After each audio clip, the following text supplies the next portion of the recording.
It was a chance to return to Cleveland, get some home cooking, and remain undefeated on the road for the defending champs.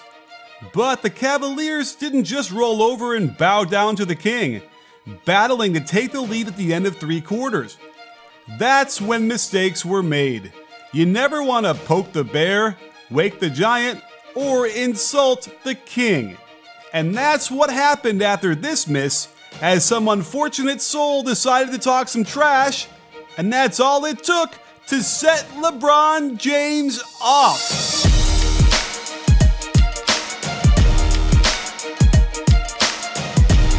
It's worth mentioning that LeBron is shooting a career high from three-point land this season so far, and the key is the huge increase in off-the-dribble percentage.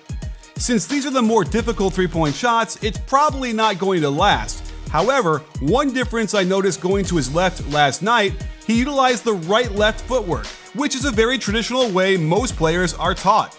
It helps to get that shooting foot anchored and in alignment, which for LeBron is crucial since his elbow tends to flare out, and the solution is to add more of a turn to his left. If you look how he shot these types of threes last year, you'll see him trying to force the left-right, which could cause his alignment to be off, fighting against his body a little bit, which then throws off the rest of the calibration in terms of long and short and left and right misses. Interestingly, he shot better on his catch and shoots last year by almost 1.5 points. And this one helped that it was a scramble after an offensive rebound where the Cavs screwed up their rotations and no one closed out. The key is that he times the bottom of the dip to the right toe tap, although he still hangs in the air on the two-motion shot, which generally means inconsistency. Some days he won't make them, and others, like last night, he'll be on fire. He reached deep into his bag to shoot this off-the-dribble three from the right wing. When you look at his shot chart from last year, you can see how rare this was compared to out top in the left wing. But this one worked better because he could get pre-aligned with the jab step. Notice the left foot pointing almost to where the midcourt line meets the left sideline. The right foot is pointing to the left corner, and it takes remarkable poise to maintain the shot mechanics with this type of close contest. Great defense, greater offense. Compare that to this crucial three-pointer in the fourth of a close game, when going to the left is easier for all righties because the right shooting hip and elbow are already in line with the basket. The hard right step jab points to the V in Cleveland, and it's another tough contest, but his calibration was locked in despite the hang in the air and two-motion shot, which risks dissipating a lot of the energy the jump created. But he got a lot of height in his jump, with plenty of power to spare as this ball swished through and signaled the beginning of the end for the Cavs. But let's go back and examine how he poured in the other 31 points in the night to lead the Lake Show to victory. The Lakers were relentless setting ball screens for him to get the matchup they wanted. This time, they tried to force a switch to get Sexton on him, but Chetty goes way underneath to contain. Despite the stagnant offense on the weak side, the Cavaliers opt to single cover LeBron as he backs down in the post. I get it, it's early, let's take the temperature and see how LBJ is feeling. Watch how he lifts both feet then lands to push off using ground reaction forces to turn over his right shoulder. While it's initially short, the arena wants to let him know it's still his home. LeBron spends a lot of time going through the advanced stats in order to improve, but I'm sure he's wasting a lot of valuable energy poring over spreadsheets that don't give him the info he desperately needs. You might feel the same way running your business, as you've outgrown QuickBooks and need more analysis than your outdated spreadsheets can provide. NetSuite can solve all your problems by eliminating wasteful spending on multiple systems and platforms, as it will give you all the visibility and control over your financials, HR, inventory, e-commerce, and more. Everything you need all in one place, instantaneously. It would be like an NBA team having me do a breakdown of each and every one of their games, finished immediately when the final buzzer sounded. Join the over 24,000 companies using NetSuite by Oracle and let the world's #1 cloud business system work for you. NetSuite can show you how they'll benefit your business with a free product tour at netsuite.com/CoachNick. So click on my special link in the description and schedule that tour so you can find more success in your business, like LeBron did last night running a weird alignment where normally you'd see Kuzma screen for Wes Matthews as part of their high post split package. But instead, he cuts to the weak side and Montrezl Harrell is standing in the dunker spot on the strong side. With this very strange spacing, there's really nowhere for LeBron to go except backwards, utilizing the turn over his right shoulder to get the alignment he needs, and elevating off 1 foot a la Dirk since he's got a shorter defender on him. The Lakers wanted to probe the Andre Drummond pick-and-roll defense, but you can see they're willing to go under the screen to contain and not have to switch. So the Lakers turned this into another post-up on a smaller player. And Kareem Abdul-Jabbar would be proud of this absolutely perfect skyhook with touch to get another kind roll. Frank Vogel's offense uses elbow touches more than all but 5 other teams in the NBA, and rightfully so, on a team with both LeBron and Anthony Davis.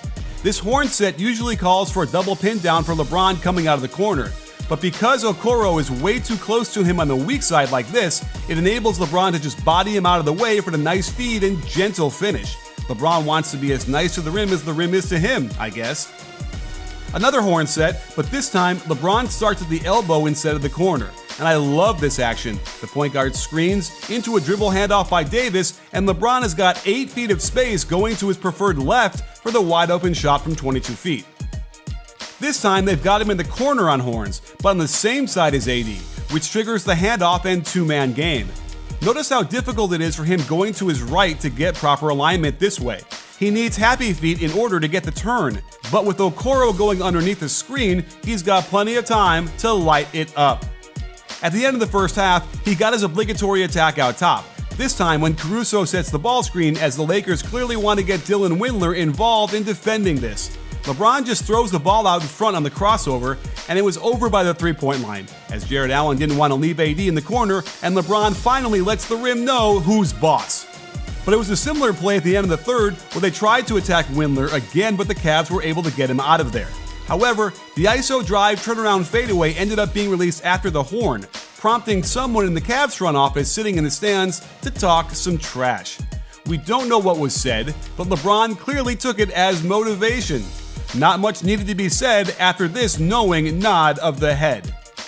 It wasn't like LeBron was playing poorly up to this point. Look at these numbers, sheesh. But the Cavs were not prepared for the onslaught in the fourth, driven primarily by the transition attack.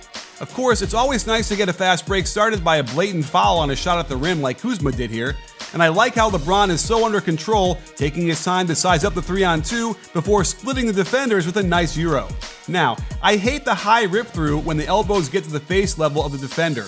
It's a dangerous move, but LeBron seems aware that he's got enough space to rip through without making contact. While the Cavaliers did have 4 defenders back in position on this slow-to-unfold fast break, watch how he lifts up off the left foot, drifts an extra foot before landing with his right knee bent, completely loaded to spring and take a bigger than normal left step. There's the elbow swing with both hands on the ball to avoid the charge call, but to get separation, and the nifty off-foot inside hand layup. The Lakers defense needed stops desperately, as this scrappy Cavs team hung right with them till the end. The pin down was sloppy, LeBron can just sprint underneath it, but why did Prince slow down at the end of his cut? Perhaps he heard the footsteps, and LeBron gets to thunder down an easy one to increase the lead to 4. JaVale McGee had a few forays to the rim in this game, and I'm pretty sure he's going to want to rethink this new dribble drive role so late in his career. When a big guy like this starts bringing it up, it's like blood in the water, as Harold chops down on the dribble, then LeBron shoots the gap to steal the pass, and look how LeBron leans with his right shoulder in front. Sexton doesn't want any part of that battering ram, leading to an off-foot lefty layup. This was the moment the Lakers knew the basketball gods were on their side. The offense had completely bogged down, the shot clock was winding down, and LeBron double pumps from 34 feet to cold bury this jumper for the 5-point lead. I mean, you're not supposed to be able to make a shot like this when completely interrupting your rhythm, but LeBron James is a bad man. With another stop, this time a clean block at the rim by AD, it triggers another fast break. With the 5-on-4, Jarrett Allen is forced to pick LeBron up. Watch how he lifts off both feet as a hesitation. The planting of the right foot here allows him to explode to his left, and he again uses that right shoulder to lean to cut off the big man and eliminate him as a threat to block the shot without committing a foul. And Okoro has no effect as LeBron lays it in. And to seal in his practice, with Colin Sexton on him, they just ISO LeBron in the post, if you consider the post the 3-point line. Love the double as the shot clock winds down, but it doesn't matter as LeBron takes one of the most difficult shots on the court.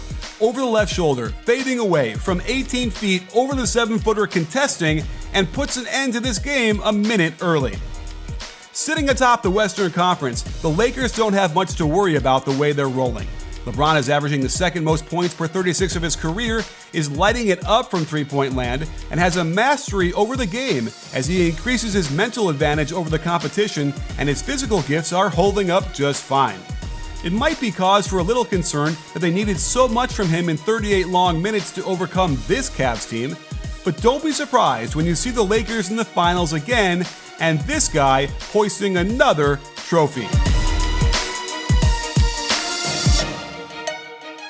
If you like this video, you're going to love my new YouTube membership. There are 3 tiers to choose from, all with tremendous bonus content, including private watch parties.